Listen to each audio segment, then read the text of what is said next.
The little cries coming from the baby monitor were sharp, desperate shards of sound in the sterile quiet of their multi-million-dollar home. Isabella Rossi clutched her phone, her knuckles white as she listened to her husband's voice on the other end, a voice as smooth and unbothered as polished river stone. "It's a gala, Izzy. I can't just leave." She could hear the faint clink of glasses, the murmur of a crowd. "He's fine. It's just a baby being a baby. Give him some Tylenol." But his temperature was 104, and his breathing was shallow. Before she could plead again, he sighed a sound of pure annoyance. "Look, I have to go. We'll talk tomorrow." The line went dead, and in that chilling silence, Isabella knew two things with absolute certainty: her son was truly sick, and her marriage was already gone. What her husband Marcus Thorne didn't know was that the empire he was celebrating tonight would have a new queen by sunrise. The Thorne residence in the manicured hills of Northwood was a monument to modern success. A sprawling structure of glass steel and imported Italian marble, it was a house built to be admired, not lived in. It was cold, much like the marriage it housed. Tonight the chill was bone deep. Isabella stood over the crib of their 10-month-old son, Leo. A damp cloth rested on his forehead, doing little to combat the heat radiating from his tiny body. His skin was mottled, his whimpers weak and raspy. Every instinct in her body screamed that this was more than a common cold, more than teething. This was the kind of sick that stole the air from a mother's lungs. She had called Marcus 3 times. The first time he answered with an irritated whisper. "I'm in the middle of a speech, Isabella. Can this wait?" "No, it can't. Leo's fever is 104. He's struggling to breathe." "Marcus, I'm scared." "Did you call Dr. Tussauds?" "Evans." He'd asked, his tone transactional, as if she were an incompetent employee. "His service said to go to the emergency room if his breathing is compromised." "I think it is. I need you to come home. I don't want to go alone." A heavy sigh. "You're overreacting. You always do. Give him the medicine. I'll check in later." He hung up. The second call went straight to voicemail. The third call was the one that shattered everything. He picked up his voice slick with champagne and impatience. That's when he delivered the line that would echo in her mind for years to come. "It's just a baby being a baby." And then he was gone, choosing the glitter of the Thorne Development's annual benefactors gala over his sick child. She knew with a certainty that settled like ice in her veins that he wasn't just at a gala. He was with her. Sienna Vance, a junior marketing associate at his company, all of 24 years old, with ambition that shone brighter than her highlights. Isabella had seen the signs for months. The late-night board meetings, the faint scent of a perfume that wasn't hers on his suit's the second phone he thought she didn't know about. She had tried to address it to salvage the life they had built. Each attempt was met with gaslighting and accusations of being a bored, hysterical housewife. He called her life of managing their estate, raising their son, and hosting his endless parade of business partners a vacation. He'd forgotten that she wasn't just a pretty face he'd married. He'd forgotten the woman she used to be before she became Mrs. Thorne. Isabella Rossi, the architect, the woman who had graduated top of her class from Columbia, the woman who had co-designed the very building where his company was first headquartered. She had given up her own promising firm to support his believing his promises of a partnership, a shared life, a shared empire.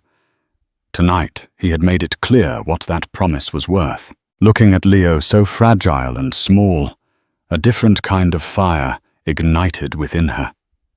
It wasn't the hot, messy flame of jealousy. It was a cold, controlled burn of pure, unadulterated rage. He hadn't just dismissed her. He had dismissed their son. He had left her alone in a moment of sheer terror. She wiped her tears with the back of her hand. Crying was a luxury she could no longer afford. With a steady hand, she packed a diaper bag, her movements precise and efficient. She bundled a feverish Leo into his car seat, his weak cries tearing at her heart. As she walked through the cavernous, silent foyer, she glanced at the large framed portrait on the wall, a photo from their wedding day. Marcus was smiling, a look of triumph on his face. She had thought it was love. Now she saw it for what it was, acquisition. She didn't look back. As the automatic gates of their estate slid shut behind her, she wasn't just driving to the hospital. She was driving away from the life she knew and toward a future she would have to seize for herself. The first call she would make from the hospital waiting room wouldn't be to her mother or her friends. It would be to a man Marcus Thorne had wronged almost as much as he had wronged her. And he would be the key to everything. The emergency room at Northwood General was a symphony of controlled chaos. Beeping machines hushed conversations, the sharp smell of antiseptic.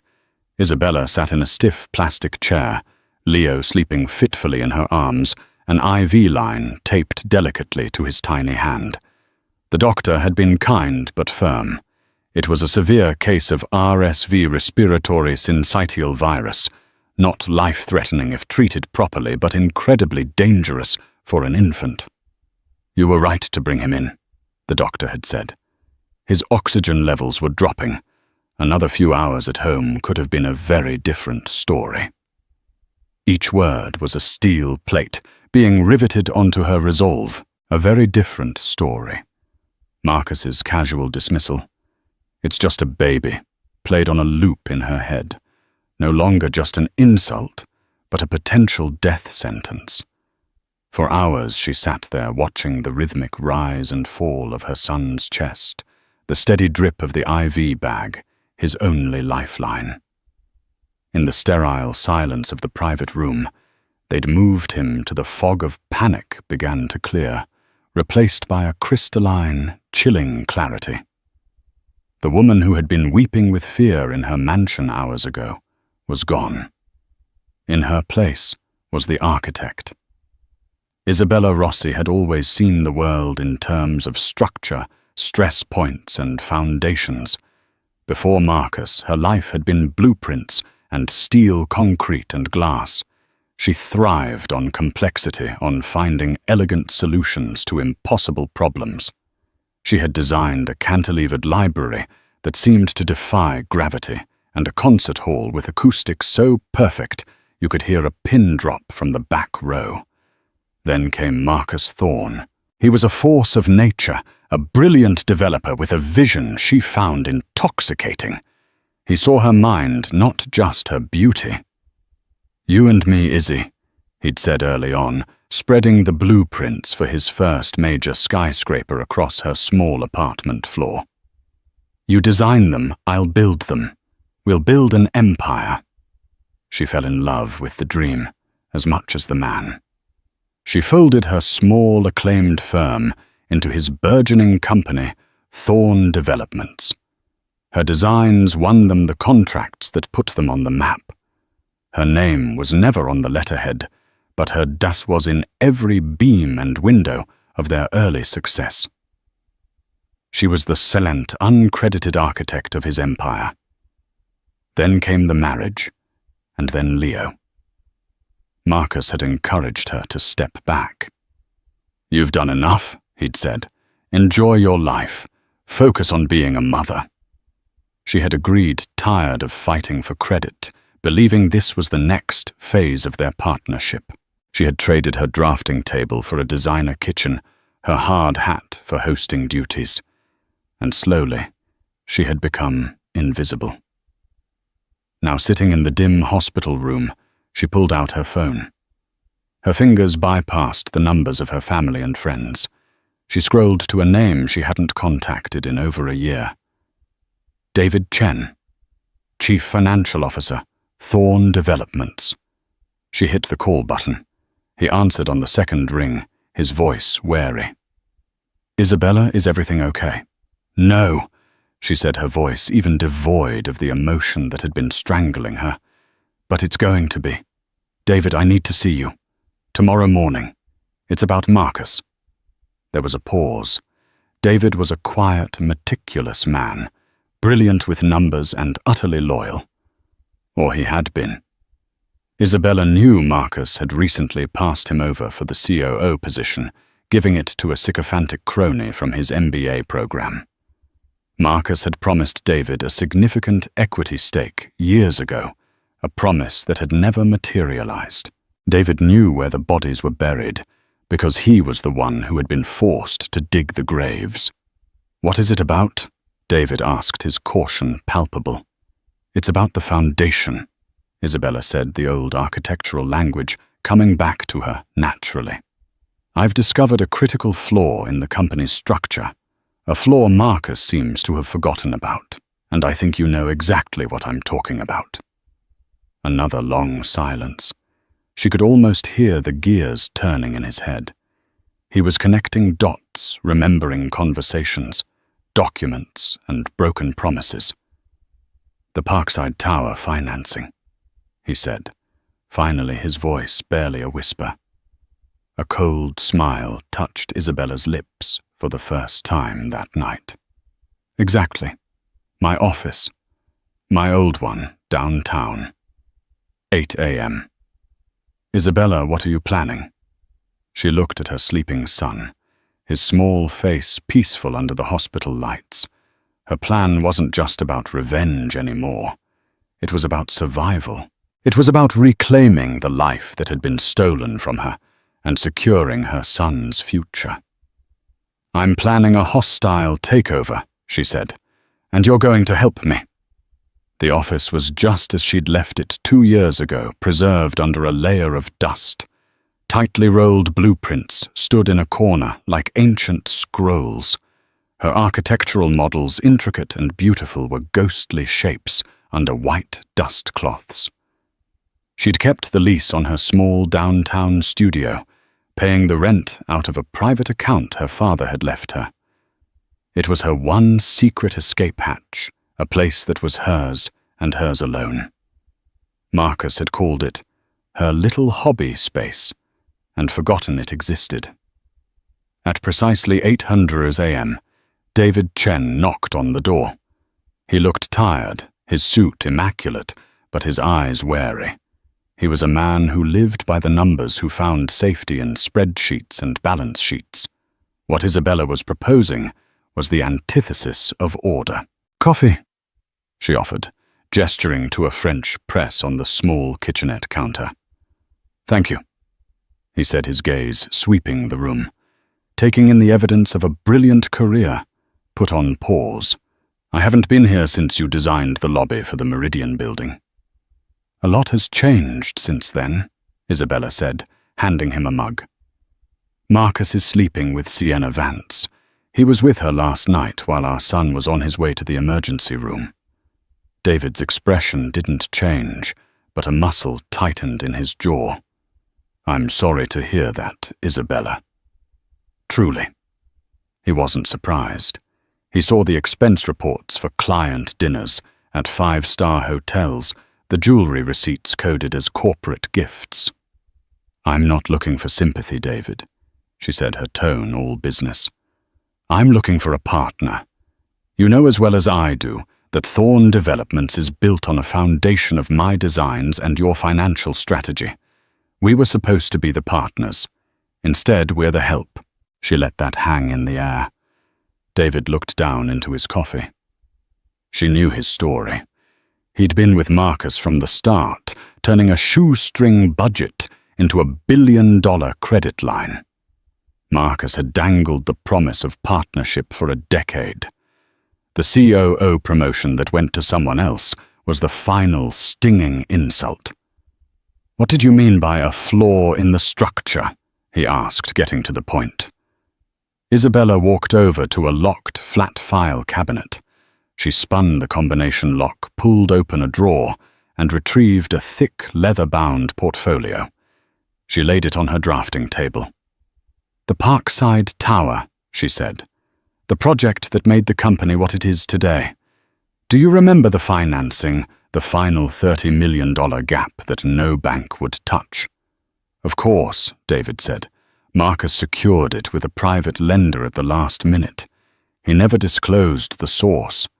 It's always been a black box in the financials." "It wasn't a private lender," Isabella said, opening the portfolio. "It was me." She slid a document across the table. It was a private loan agreement. The lender was a trust fund established by her grandfather, and she was the sole trustee. The collateral for the loan wasn't just shares in the company. It was a complex series of clauses she had insisted upon, at the time, drafted by her own father's notoriously shrewd estate lawyer. "I put up my inheritance to save his dream," she explained. "Marcus was desperate. He would have signed anything." David's eyes widened as he read. The clauses were ironclad. They stipulated that if the acting CEO Marcus was found to be engaging in gross financial malfeasance, dereliction of fiduciary duty, or moral turpitude that could damage the company's reputation, the trustee Isabella had the right to immediately call the loan due. If the loan couldn't be repaid within 24 hours, which it couldn't control of the company's majority shares, which were pledged as the ultimate security, would transfer directly to her. "Moral turpitude," David breathed, looking up at her. "His affair, his abandoning you and his sick child. That's the leverage," Isabella said. "But it's not the mechanism. We can't go to the board with that. It's messy subjective. We need something concrete, undeniable. We need financial malfeasance." She looked at him pointedly. "And that David is where you come in. I know he has you moving money. Shell corporations, personal expenses disguised as business costs. The apartment he keeps for Sienna, the cars, the trips, it's all in there, isn't it? You have the records." David stood up and walked to the window, looking down at the city streets below. He was being asked to betray the man who had given him his career, a man he had once considered a friend. But that man was gone, replaced by an arrogant tyrant who demanded loyalty, but gave none in return. This wasn't just about helping Isabella. It was about justice for his own stolen decade.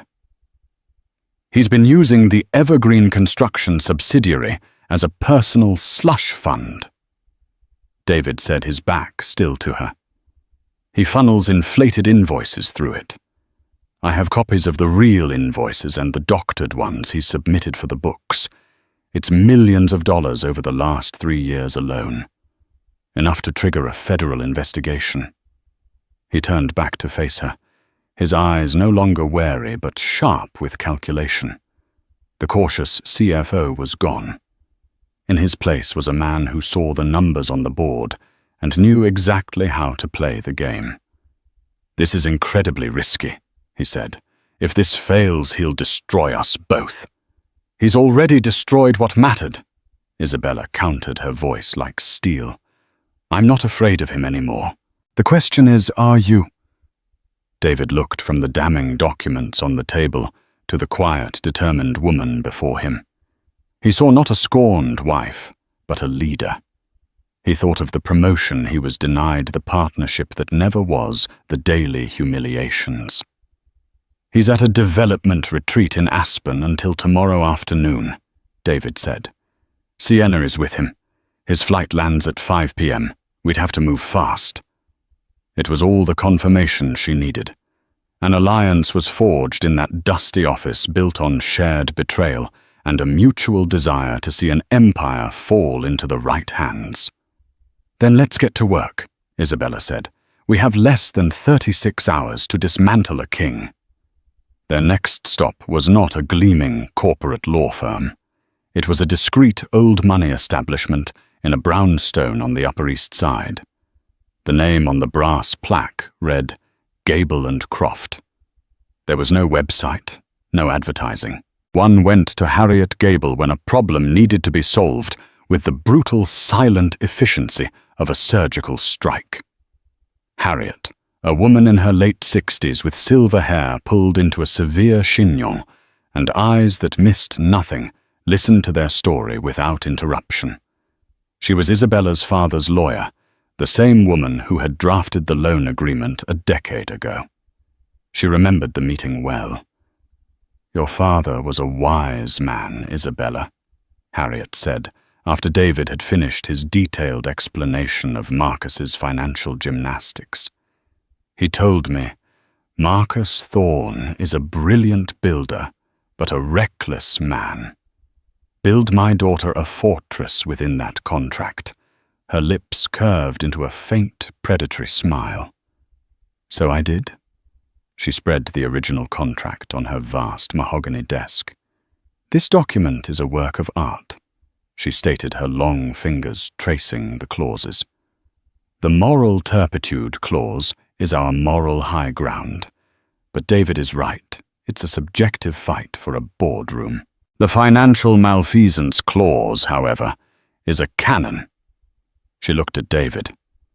"Mr. Chen, the evidence you have, the dual invoices. The slush fund, is it irrefutable? It's watertight," David confirmed. "I have the server logs showing the original files and the doctored versions time-stamped. I have the wire transfers to the Shell Corporation's account, which I can prove Marcus controls personally." Harriet Gable leaned back, steepling her fingers. "Excellent. Then here is how we proceed. This is not a negotiation. It is an execution. We will trigger the clauses simultaneously. It will be a blitzkrieg." The plan she laid out was audacious. Step 1 was David. He would compile all the financial evidence into a secure, encrypted digital portfolio. This would be the cannonball. Step 2 was Harriet. She would draft 2 sets of documents. The first would be the formal calling of the loan, citing the financial malfeasance to be delivered to the company's board of directors. The second and more critical document would be an emergency filing with the state's corporate governance board and the bank that held the company's primary shares in escrow. This filing would execute the transfer of majority ownership to Isabella as per the security agreement in her loan contract. "The key," Harriet explained, her eyes gleaming, "is Article 11, Section B of the company's own bylaws, the very bylaws Marcus had drafted. It allows for an emergency transfer of executive power without a board vote in the event of catastrophic legal or financial liability that threatens the immediate solvency of the corporation. Your evidence, Mr. Chen, proves that Marcus is the catastrophic liability. We are not taking the company. We are saving it from its rogue CEO." She was using Marcus's own tools against him. It was brilliant. "When does this happen?" Isabella asked, her heart hammering against her ribs. "Timing is everything," Harriet said, looking at her calendar. "Marcus lands at 5 p.m. tomorrow. He'll go straight from the airport to his mistress's apartment. He won't check in with the office until the next morning, so we act tomorrow evening. At 7 p.m. sharp, Mr. Chen, you will electronically transmit the evidence portfolio to me and to a secure email address I will provide for each board member. At 7:01 p.m., my messenger will hand-deliver the notice to the acting chairman of the board's residence. At the same time, I will electronically file the share transfer with the state and the escrow agent. The digital timestamp is our proof." By the time the board members have finished reading the first page of David's evidence, Harriet continued, the share transfer will already be legally processed.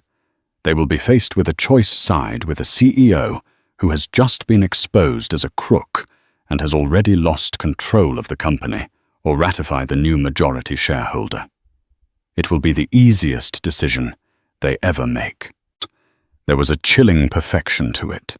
No room for error. No time for Marcus to fight back. By the time he woke up on Wednesday morning, the war would already be over. As they left Harriet's office and stepped out into the crisp city air, Isabella felt a sense of vertigo. This was real. This was happening. "Are you ready for this?" David asked, his voice low. "Once we push this button, there's no turning back. You will be in charge of $1 billion company. You'll be his boss." Isabella thought of Leo in his hospital bed. She thought of Marcus's voice on the phone, dripping with contempt. "It's just a baby." She looked at David, her expression hardened into a mask of pure determination. "He built his empire in my shadow," she said. "It's time I stepped into the sun. Let's burn him down." Tuesday was a day of surreal calm before the storm. Isabella spent the day at the hospital, her world shrunk to the size of Leo's private room. He was responding well to treatment. His fever had broken, and the rasp in his breathing was subsiding. Holding his small, warm body against hers, she felt a profound sense of purpose. This was for him. Every risky, terrifying step she was taking was to build a secure world for this little boy, a world free from the whims of a man like Marcus.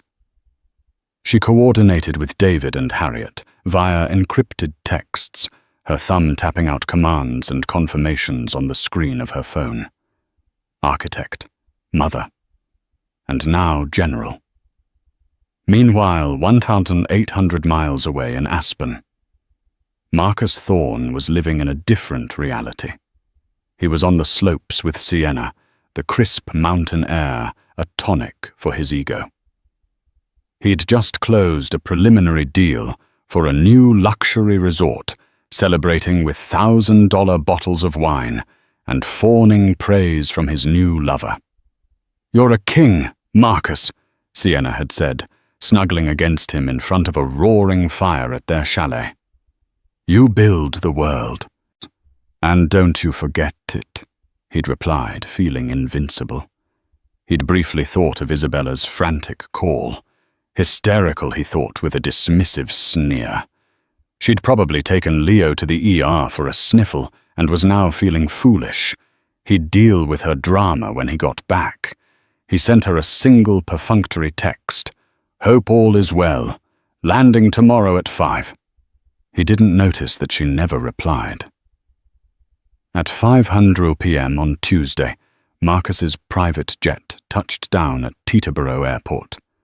As Harriet predicted, he didn't go home. His driver took him straight to a sleek high-rise in Chelsea, to the apartment he leased for Sienna, the one paid for by the Evergreen Construction Slush Fund. At 6:55 p.m., Isabella was buckling a sleeping Leo into his car seat, discharged from the hospital and ready to go home. The timing felt like a sign from the universe. At the same time, in his home office, David Chen had his finger hovering over his mouse. On his screen was a single encrypted file labeled Project Nightingale. It contained every piece of damning evidence against Marcus. A distribution list was preloaded Harriet Gable and the personal email addresses of all 7 board members of Thorne Developments. In her office, Harriet Gable had 2 documents open on her screen. One was the emergency filing for the State Corporate Governance Board. The other was the official share transfer execution for the escrow agent. Both were ready to be sent with a single click. The city hummed around them, oblivious to the silent digital coup that was about to take place. At 7:00 p.m. on the dot, David clicked send. The cannonball had been fired.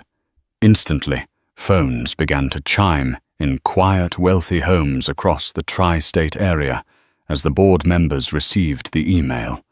The subject line crafted by Harriet was simple and impossible to ignore.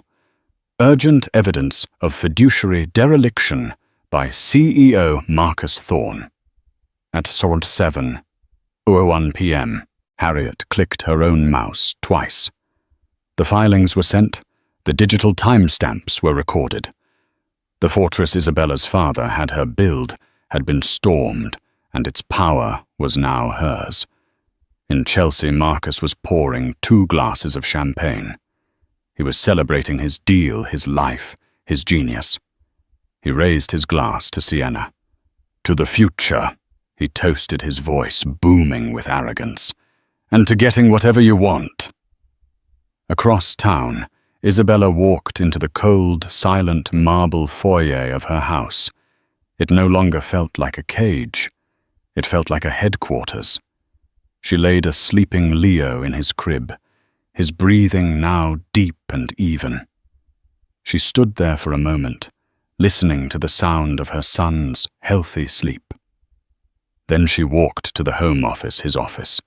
It was a shrine to his ego, filled with awards and photos of him shaking hands with important people. She sat down in his large leather chair.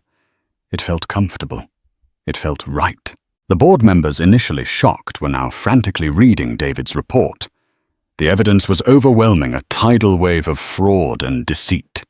There were copies of bank statements, fake invoices, and even a copy of the lease for the Chelsea apartment paid for by the company.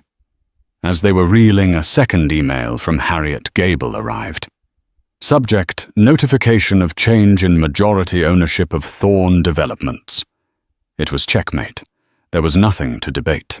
Siding with Marcus now would be corporate suicide. Within minutes, the first reply came from the chairman of the board, a stoic old guard businessman named Arthur Paddington. His message was brief and to the point. Acknowledged. The board will ratify the transfer and support you, Ms. Rossi, awaiting your instructions. Isabella read the email on Marcus's desktop computer.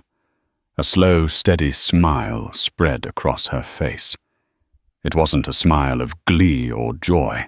It was the quiet, satisfied smile of an architect watching her most complex, most personal, most important design rise perfectly into place. The king was toasting his reign in a fool's paradise. He had no idea his kingdom had already fallen. Marcus Thorn woke to the unfamiliar sensation of cheap morning light. Not the carefully filtered automated glow of his Northwood mansion, but the raw, unfiltered glare of a New York City sunrise slicing through the floor-to-ceiling windows of Sienna's apartment. He had a dull headache, pounding in rhythm with the distant sound of a car horn, and his mouth tasted of stale champagne and regret not for his infidelity, but for indulging in a third bottle of Krug. "Morning, sleepyhead," Sienna murmured, stretching beside him. "Did the king have sweet dreams of his kingdom?" "Something like that," he grunted, swinging his legs out of bed. Power was his aphrodisiac, and last night's Aspen deal had left him feeling like a god. He reached for his phone, ready to begin his daily ritual of firing off commands and asserting his dominance over the empire he commanded. He tapped the icon for his corporate email. A small, sterile box popped up. "Access denied. Please contact your system administrator." He frowned, a flicker of annoyance. Damn IT department probably pushed a faulty security update. He tried again. Same result. He switched to the company's internal messaging platform, intending to blast the head of technology. His profile, usually a confident headshot, was gone. In its place was a generic grey silhouette. All his channels and groups were inaccessible. "What is it, honey?" Sienna asked, propping herself up on an elbow. "Nothing. Idiots can't keep the servers running." He snapped, his irritation growing. He decided to bypass the small stuff and check on the wire transfer for the Aspen deal. He opened his corporate banking app. Invalid credentials. Now, the flicker of annoyance ignited into a spark of genuine alarm. This wasn't a simple glitch. This was a system-wide lockout. He redialed his COO, Frank, the crony he'd promoted over David. This time, Frank picked up his voice, a high-pitched squeak of pure panic. "Marcus, oh my God, Marcus, where are you? What the hell is going on, Frank? Why am I locked out of everything?" Marcus barked. "They're gone, Marcus, the accounts, the board. They had an emergency meeting last night. They're saying you're out. Harriet Gable's people are here, changing locks, taking servers offline. It's Isabella, Marcus. Somehow, it's Isabella." The name hit him like a physical shock. Isabella. His quiet, docile housewife, Isabella. The idea was so ludicrous, so utterly nonsensical that he actually laughed. "Frank, you're hysterical. She wouldn't know how to run a bath, let alone a coup. It's a hack, a sophisticated one. Now get a grip, I'm on my way." He hung up his heart, hammering a frantic, discordant rhythm against his ribs. He threw on his clothes from the night before, ignoring Sienna's questions.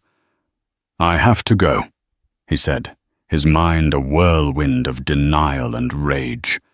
The thought of Isabella orchestrating this was absurd. It had to be a competitor. Someone trying to cripple him. He'd crush them. The Uber ride to Midtown was a blur of frantic energy. He was a caged tiger, pacing the confines of the back seat.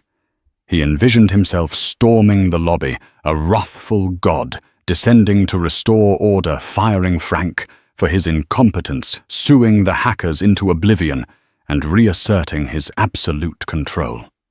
He burst out of the cab and strode toward the gleaming black tower of Thorn Developments, his monument to himself.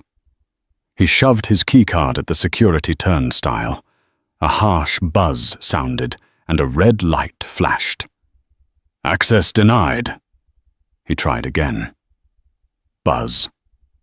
"Access denied." "What is this?" he roared at the lobby's head of security, a broad-shouldered man named Paul he'd seen 1,000 times. "Paul, open this gate right now." Paul looked deeply uncomfortable, refusing to meet his eyes. "I'm sorry, Mr. Thorne. My instructions are, your access has been revoked. I can't let you pass." "Your instructions? I give the instructions here," he bellowed, his voice echoing in the vast marble lobby. A few employees lingered near the elevators, watching, whispering. The public humiliation was a splash of cold water, but it only fueled his rage. "You are finished, Paul. Do you hear me? I'll have your job. That will be all, Paul. You're handling the situation correctly." The voice was calm-cold and utterly authoritative. Marcus spun around. Standing there was Harriet Gable, flanked by 2 impassive security consultants in dark suits. She held a thick navy-blue file folder.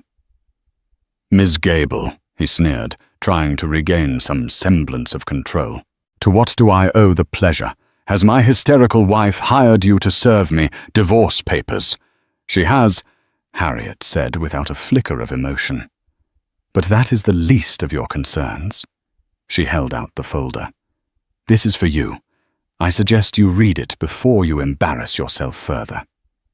He snatched it from her hand and retreated to a leather bench in the lobby, the curious stares of his former employees burning into his back. He ripped it open. The first page was a formal notice from the board of directors. Effective immediately. Marcus Thorne has been removed as CEO and chairman, a result of the execution of clauses pertaining to financial malfeasance and dereliction of duty as stipulated in the Parkside Tower financing agreement. Majority ownership and all executive authority has been legally transferred to Isabella Rossi. He read her name 3 times, but his brain refused to process it. He frantically flipped through the pages, his world shrinking to the words on the paper. There was a copy of the loan agreement he'd signed a decade ago, a dim, dusty memory from a time of desperation. He saw his own arrogant signature at the bottom. He saw the appendix, a detailed, damning summary of David Chen's financial report. David, the quiet, loyal number cruncher. The betrayal was so profound, it left him breathless. Finally, he saw the minutes from the board meeting with the signature of every single member men he had considered his allies, his pawns formally ratifying Isabella's takeover. He was drowning. He fumbled for his phone, dialing the board chairman, Arthur Paddington. Voicemail. He tried another member. Voicemail. One by one, he tried them all. Each unanswered call was another door slamming shut, another nail in his coffin. He was an exile, a pariah. The frantic energy drained out of him, replaced by a hollow, terrifying cold. He hailed another cab, his voice a hoarse whisper. Northwood. The journey home was a descent into a personal hell. The city he had once seen as his personal playground now felt alien and mocking.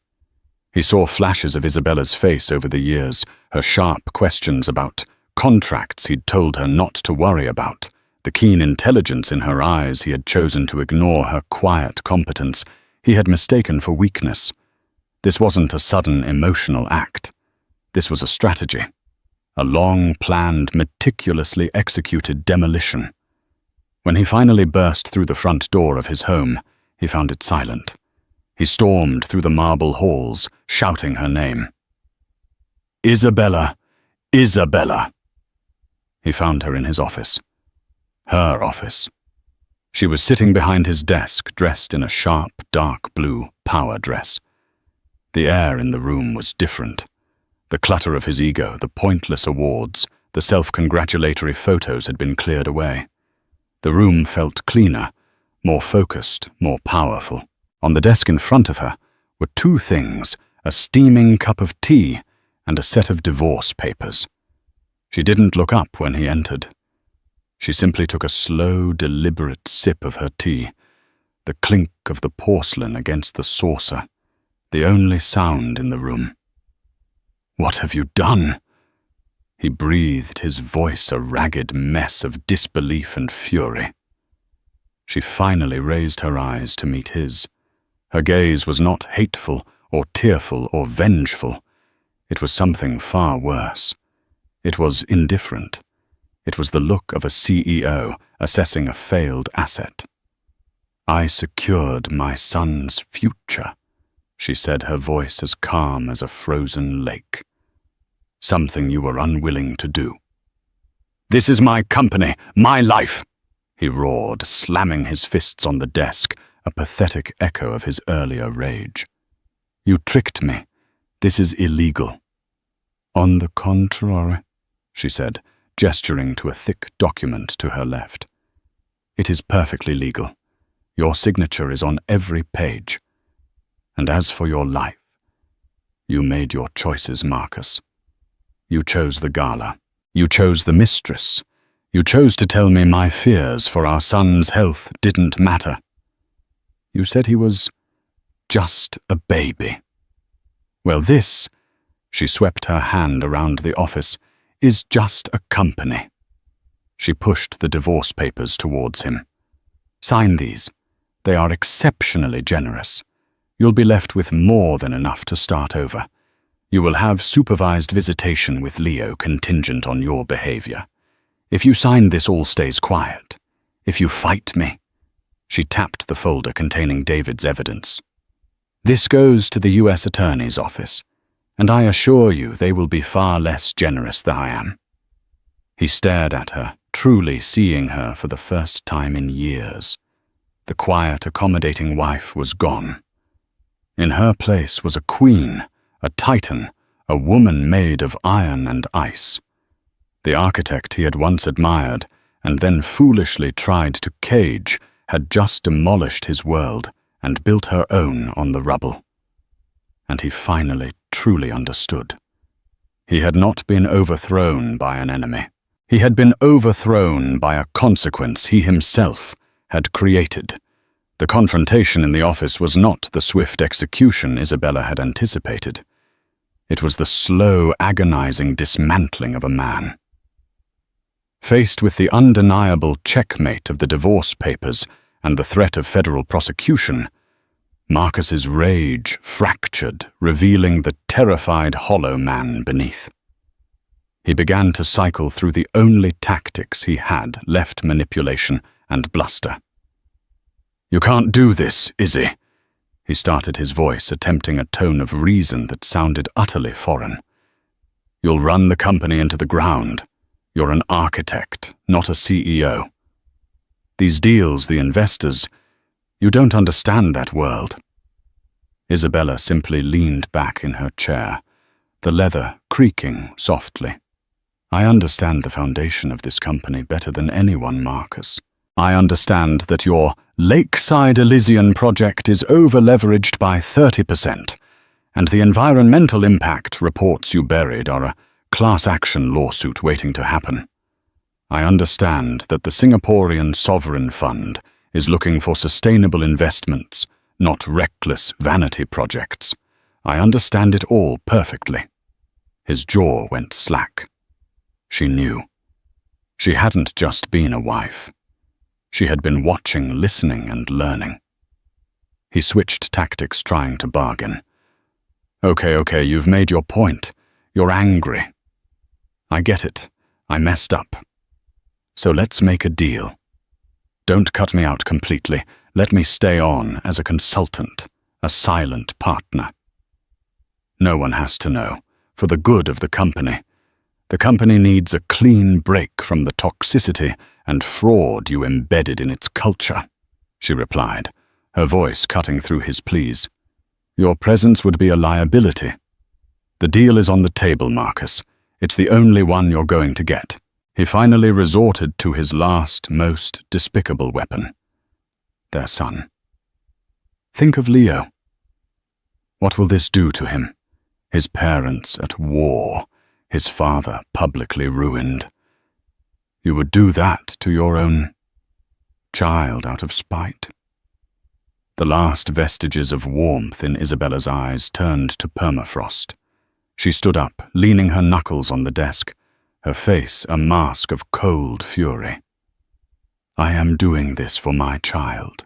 You seem to have forgotten that you declared war when you left that same child struggling to breathe so you could drink champagne with your mistress. You ruined yourself, Marcus. I am just signing the paperwork. She slid the pen across the polished desk. It came to a stop directly in front of him. The finality of the gesture broke him. He stared at the pen, a simple instrument that now held the weight of his entire world. With a trembling hand, he picked it up. This pen had signed billion-dollar deals, scrawled arrogant notes in the margins of blueprints, and endorsed checks for lavish gifts for his lover. Now its only purpose was to sign his own surrender. His signature, usually a bold, confident, / was a shaky, almost illegible crawl across the signature line. He was signing away his marriage, his company, his name, his very identity. He dropped the pen as if it had burned him. He looked up. His eyes hollowed out, searching her face for any flicker of the woman he had married. He found none. Are you happy now? He whispered the question, pathetic. Happiness is not the goal. Isabella replied, her voice steady as stone as she collected the signed papers. Security is. Freedom is. My son and I are now secure, and I am finally free. You should go, Marcus. A new security team will be here in an hour to change the locks. He stumbled out of the office, a man erased. As the heavy front door clicked shut behind him, Isabella stood alone in the silence. There was no surge of triumphant laughter.